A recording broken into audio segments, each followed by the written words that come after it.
Hello, this is Will Hardy with Man Talk Radio. We are all about breaking down the walls of race and denomination. Your chosen Truth Network podcast is starting in just a few minutes. Enjoy it, share it, but most of all, thank you for listening to the Truth Network podcast. This is the Truth Network. Coming to you from an entrenched barricade deep in the heart of central North Carolina. Masculine Journey After Hours. A time to go deeper and be more transparent on the topic covered on this week's broadcast. So sit back and join us on this adventure. The Masculine Journey After Hours starts here now. Welcome to Masculine Journey After Hours. We're glad that you're with us this week, and we are talking about the topic of hopelessness. But don't lose hope. There is hope in the midst of this topic, and that hope is Jesus, and we're going to talk more about that, and we will go a little deeper in this segment. We're supposed to be going deeper, and so we will share a little bit of our stories, but first we've got a couple clips that we're going to do. The first one is from a movie called Shawshank Redemption.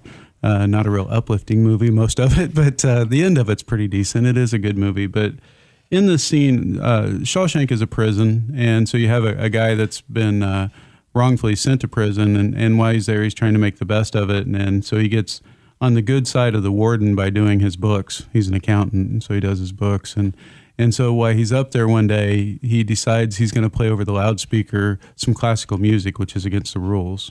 And so he does it and locks the door and keeps the warden out, keeps everybody out, and they eventually break down the door and they throw him in the box, which is this great big metal box out in the middle of the sun that you just sit in there and sweat for days. And so where we pick up this scene is he's coming back to the lunch table with all of his friends when he's just gotten out of the box. And so the topic of hope will eventually come up, and I want you to listen to what Morgan Freeman's character talks about on hope, and Andy Dufresne, who's the lead character here that got thrown in the box, his response to that. Hey, look who's here. Maestro. Hey. And you couldn't play something good, huh? Hank Williams or something? They broke the door down before I could take requests. Was it worth it? 2 weeks in the hall? Easiest time I ever did. There's no such thing as easy time in the hole. That's right, a week in the hole is like a year. I had Mr. Mozart to keep me company. So they let you tote that record player down there, huh? It's in here. In here. That's the beauty of music. They can't get that from you. Haven't you ever felt that way about music? Well, I played a mean harmonica as a younger man. Lost interest in it, though. Didn't make much sense in here. Here's where it makes the most sense. You need it so you don't forget. Forget?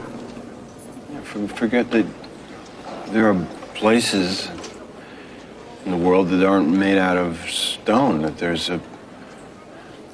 something inside that they can't get to, that they can't touch. It's yours. What are you talking about?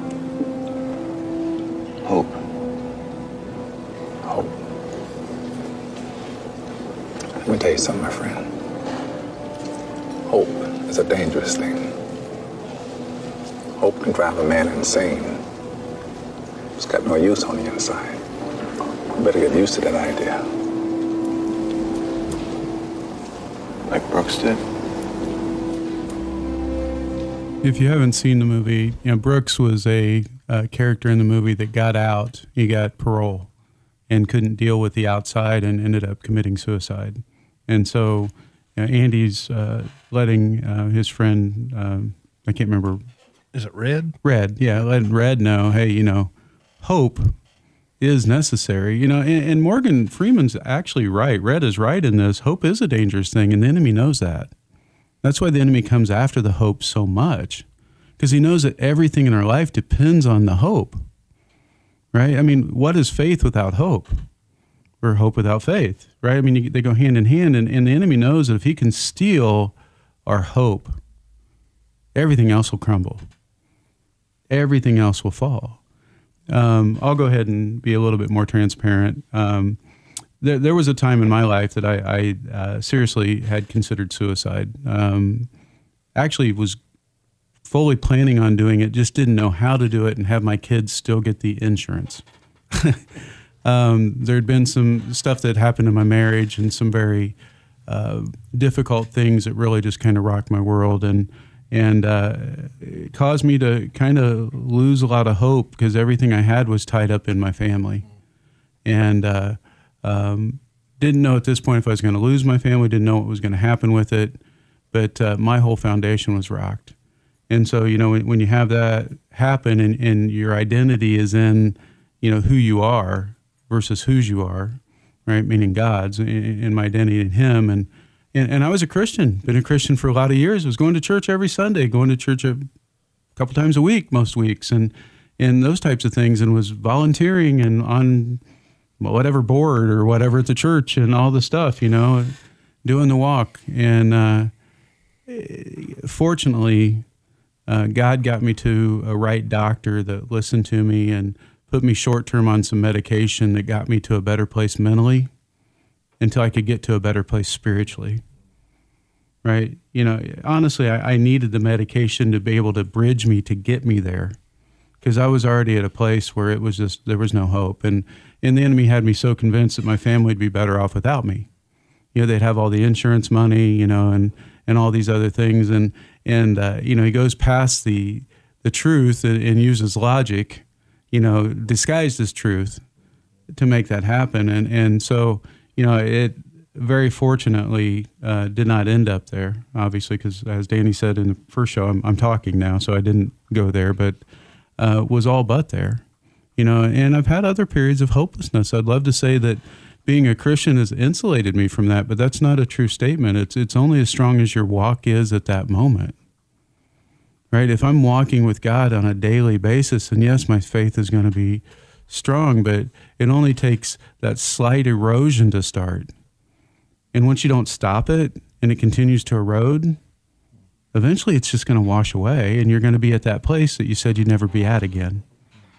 And I found myself there. I hope not to get there again. I hope to catch it soon enough. But, there are days that, I begin to wonder. I love the passage that you had read, Danny, on the first show.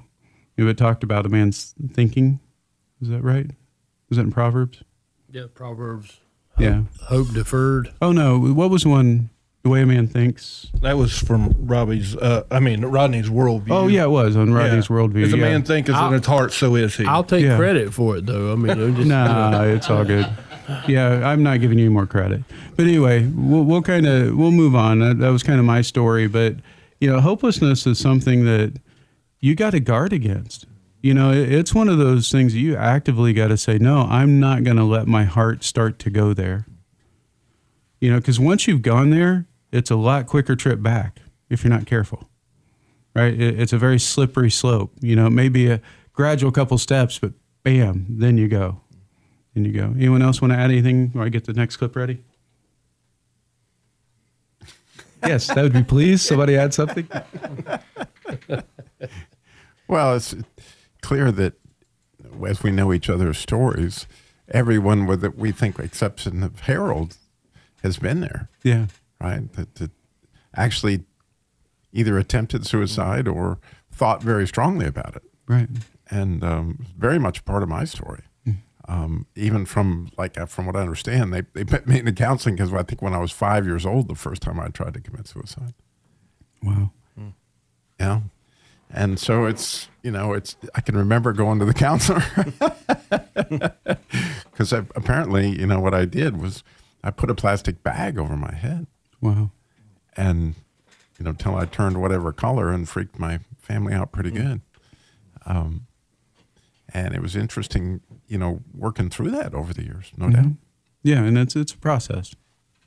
Yeah, you don't get there quickly, typically, and you don't get back from there quickly. And it was very, very much a part, of what I would call a generational sin in my family. Yeah. And my grandmother, in a big way, and then my mother, she spent 2 years in the hospital when I was about 11 or 12 after a very serious attempt, and so it runs in families, and the guilt that comes along with that, and how everybody, is left, and it's in Tammy's family as well. Yeah. And Chuck, you actually have the next clip if you want to tell us a little bit about that. Sure. It's the clip where Robin Williams, Patch Adams, Hunter Adams, is actually contemplating suicide. He's standing on the cliff, and just to kind of give you a backstory that, when you research Hunter Adams, he had actually contemplated suicide 3 times that year before he actually went through and actually went into the medical field. So he was living in a state of hopelessness for a long time. And he had some success and actually found his purpose in life, through his name Patch. He was healing people. He actually got that in a mental hospital that he had checked himself into. So what you're seeing here, he goes through some stuff in life, and he loses to a woman that he had grown to love at the school that he was attending. And he had gotten so close to her. It was really an intimate relationship, and he lost her. It was actually one of his patients, who Patch Adams had devoted, his life to caring, and he was, teaching the way. And he actually took a lot of blame on himself. He said, I taught her to love like this, to care for patients like this. I'm the one that killed her, and so that's what brought him to this cliff. So if you want. And at this point, he's actually having a conversation with God. Yes, yeah, with God.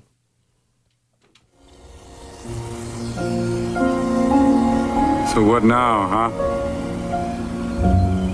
What do you want from me?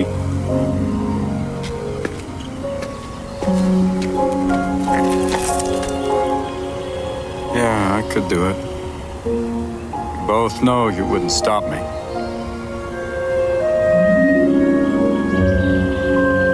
So answer me, please. Tell me what you're doing.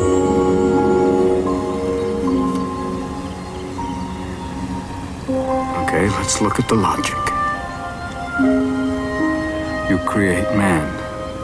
Man suffers enormous amounts of pain. Man dies. Maybe you should have had just a few more brainstorming sessions prior to creation. You rested on the 7th day. Maybe you should have spent that day on compassion.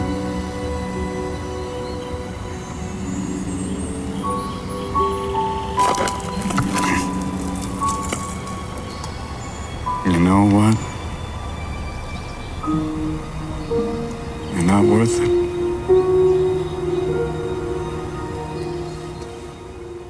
Yeah, what you don't see at the end of that clip is Patch Adams. He actually turns around and he's given up the idea of committing suicide. He's releasing that, and as he turns, he sees a butterfly resting on a bag that he had brought with him, and it just reminds him of, really brings him back to his purpose, because he reflects back on the woman that he had lost, and Corinne Fisher. He had developed that relationship with her, but what the story doesn't tell is she had wounds herself, and she was on guard when she first met Patch Adams. So they worked through that through their intimate relationship, and actually found out that she was actually wounded by men at an early age. And she said she can remember locking herself in a room and just looking out the window and looking at the caterpillars. And as they made that change into a butterfly, that's what her life represented, and that's what she told Patch. And so it really caused him to reflect and say, I do have a purpose. My purpose is to bring life to people, to bring happiness to people. And so it just gave him a new direction and outlook on life. Thank you. Yeah, when I've listened to that clip, I'm reminded that I don't know that Patch is able to internalize seeing the butterfly and having those feelings until he gets rid of the poison that's inside him, right? Which is what he's just done on the mountainside as he's talking with God. As he's contemplating suicide, he's spewing out the stuff inside him, and he's just being authentic and real. Yeah. And especially, not all Christians, obviously, but there are a lot of Christians out there that believe we can't be authentic like that with God, which is so silly because he knows our thoughts anyway. He already knows what we're thinking, and so for us to share that with him, puts us in a place sometimes where we can hear him now, where we might not be able to hear him where we had all that poison inside of us. And so when Patch gets rid of that and he turns around and sees the butterfly, now he can be reminded of the girl. He can be reminded, okay, maybe God is here for me.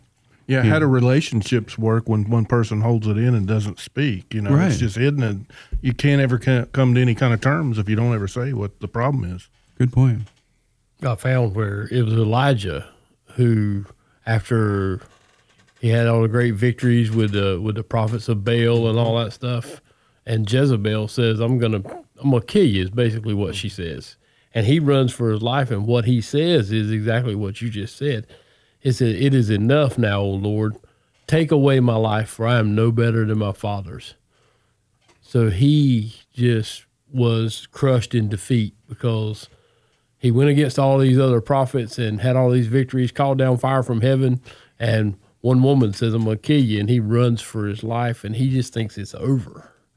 So, and he had a great journey with God. So it's not that we can't even say it's a lack of faith, because God gives us the faith that we have. That's scriptural. So it's a matter of not believing in who we say we believe in. Mm-hmm. Or not believing what he tells us about us. Chuck, as you were saying, before the show, identity. Well, what is it? The phrase it's not what a man isn't that he's afraid of. It's what he truly is. Yeah. Yeah. Well, that's a deep one. Thank you, Danny. Anyone else want to share before we get to Robbie's clip? Anything that wants to come to mind? Kenny? I think he's putting your finger on it, that honesty to God. Because he was, in this clip, he was hurting, and he was expressing that hurt. He was that doubts, confusion, and all these questions. God, why? And, as finite beings, we cannot really understand God, but we can understand love. And if Satan takes that love away from us, to me, that's one of the roots of hope. We love God, and he loves us enough to give us the truth about where we're at, what we need, and what our need is to get closer to him.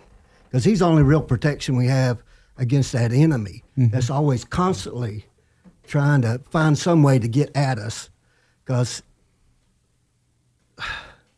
he hates us. We're at war. He declared war on us. Anybody who believes in God, he's at war with you. Oh, yeah. And he wants to do anything he can to pull us away from the hope, the love, the truth, and each other. He wants to isolate us, because when a wolf is going after something, he wants to get wounded, frail, or one that's and lost. separate. Yeah, separated. Absolutely. Chuck, did you want to add something else? Yeah, and just to go back to the Patch Adams movie, and I hate to keep talking about Patch Adams, but I just love that movie because there's so many clips you can use in it. But there was a point in it that reminded me of the talk that Robbie gives about the lover stage, in the masculine journey. It's really about that intimate relationship with God. Into me I see. It just, we've got to open up to that, and we've got to open up to those around us and share that and be vulnerable. But just to kind of touch back where Patch Adams was, and it kind of touches on that love. He shared a poem when he lost Corinne, and it really spoke to me when I heard it. And I've seen that movie a million times, but it just says, "I love you without knowing how or what or from where. I love you straightforwardly without complexity or pride. I love you because I know no other way than this. So close that your hand on my chest is my hand. So close that when you close your eyes, I fall asleep." So, that's how God sees us. That's the love he has for us, and it was poured out on Christ, and that's what saves us. So, when we find rest in that's where our hope comes from. Thank you. Robbie, you are up. Yeah, so, wow, the idea of suicide is complicated. It is. So here's the genius of Victor Hugo, which wrote the book Les Miserables, which became a screenplay and all sorts of other things.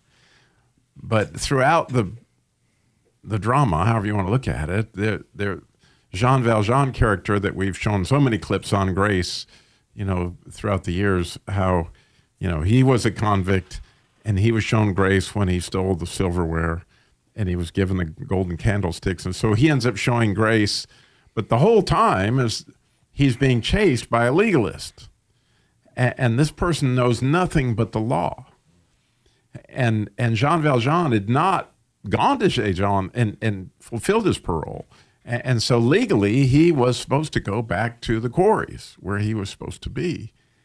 And after chasing him for a lifetime, Javier finally catches him just at the point in time where Jean Valjean is actually in a position to kill Javier, and he doesn't.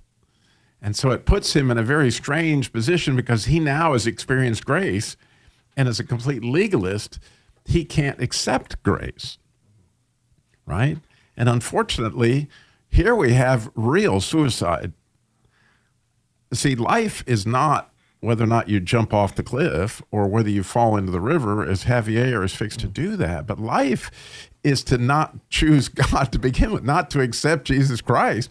And in that is the actual idea of suicide. And unfortunately, people are committing real suicide every minute that they're not accepting Jesus as their Savior, because there is no life apart from him. And so in spite of the fact that Javier's been committing suicide his entire life, he now is actually going to take his physical life to match the life that he's lived. But listen to his explanation of why he's got to do that, because as Rodney pointed out so well, his worldview is based on the law. That is an important memo for the prefect. We'll explain what I've done with the prisoner. Make sure he sees it before breakfast. Sir. I'm glad I had time to myself. I needed to think about what you deserve. You're a difficult problem. Move to the edge. Why aren't you taking me in? You're my prisoner. Do what I tell you. You don't understand the importance of the law. I've given you an order. Obey it. Why didn't you kill me? I don't have the right to kill you. But you hate me. I don't hate you. I don't feel anything. You don't want to go back to the quarries, do you? Then for once we agree. I'm going to spare you from a life in prison, Jean Valjean. It's a pity the rules don't allow me to be merciful.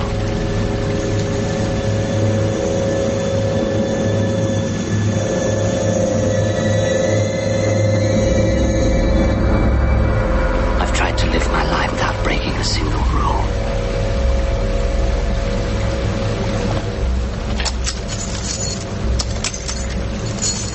You're free.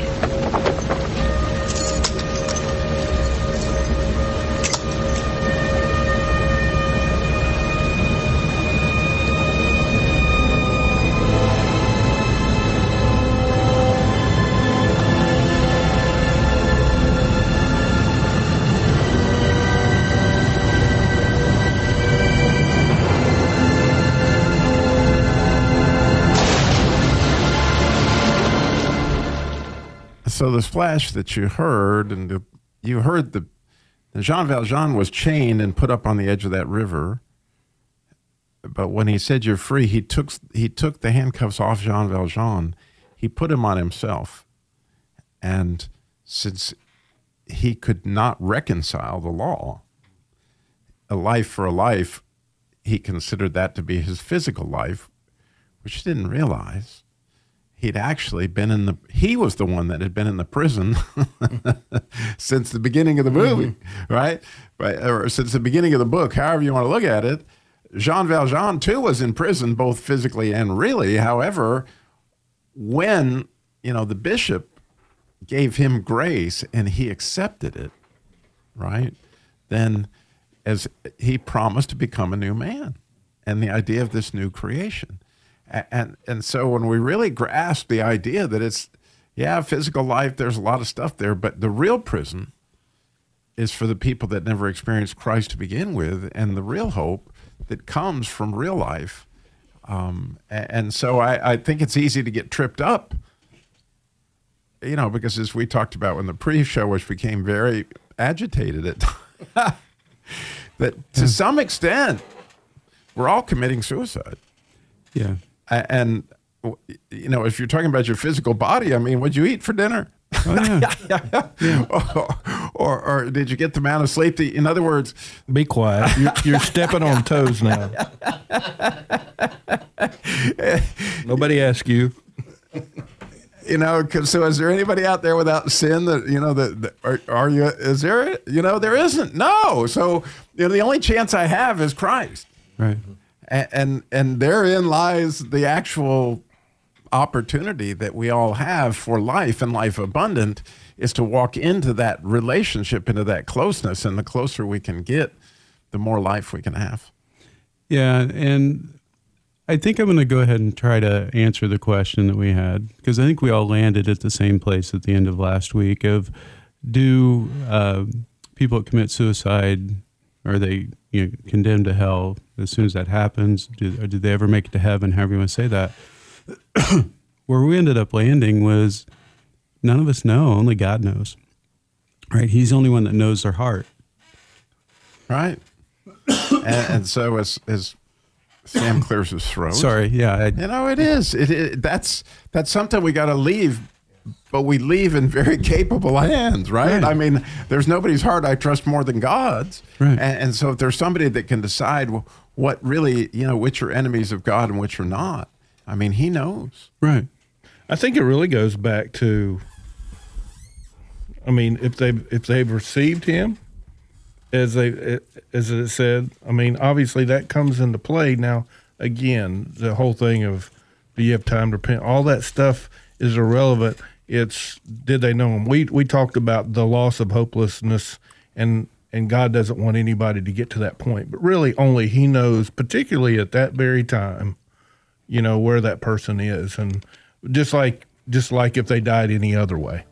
Yeah, where we kind of landed on some of it is, it's hard to think unless right on your deathbed that you repent of everything that you've ever done. Right. You're more than likely probably going to die with some unresolved sin. That's right. Right. And so, if sin alone is what convicts you to go, then we all go. Right. So God has to judge a heart. When you look back at the thief on the cross, he didn't do any works to get to paradise. He got to go to paradise because he believed that Jesus was the Lord.